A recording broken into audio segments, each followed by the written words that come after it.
begitu aku tak suka mendengar. Jangan lekas-lekas. Hei, Moko. Jangan kau cuba mengganggu Aloha, Moko. Nanti susah nanti. Mengapa kau ikut campur? Apa kau sangkut paut dengan dia? Biarpun aku tidak sangkut paut dengan dia, tetapi aku tidak suka kau mengganggu dia. Dan ingat, jangan cakap yang bukan-bukan lagi. Mengerti, Moko? Jangan coba menakutkan aku. Bukan aku coba menakutkan kau, tetapi aku akan buktikan. Selamat tinggal, selamat tinggal. Jangan lekas marah. Siapa yang ganggu dia? Sampai ketemu lagi ya.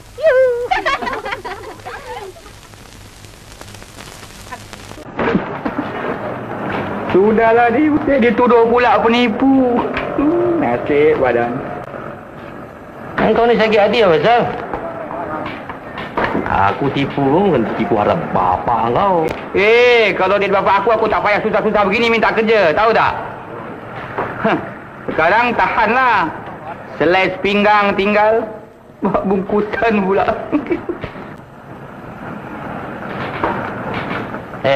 Kau ni sindi aku ya? Apa nyindir kau? Yang kau cakap tu ke siapa? Aku cerita kau punya pasal, kau boleh apa? Oh, kau ni ya? Kau anda ya?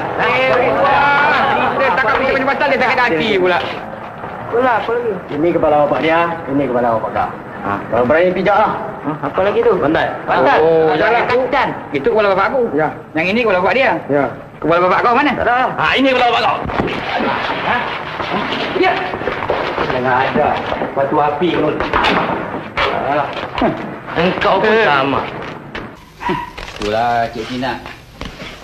Dah kata daripada dulu dah. Kalau nak kahwin, jangan cari orang yang ada isteri.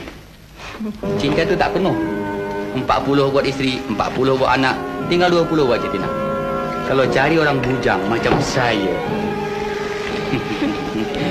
baru cinta tu 100% cash.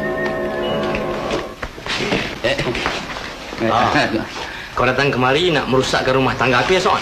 Tolong tuan, tolong. Ceraikan perempuan ni biar boleh kahwin dengan saya. Tuan ada bini buat apa lagi? Kurang ajar kau.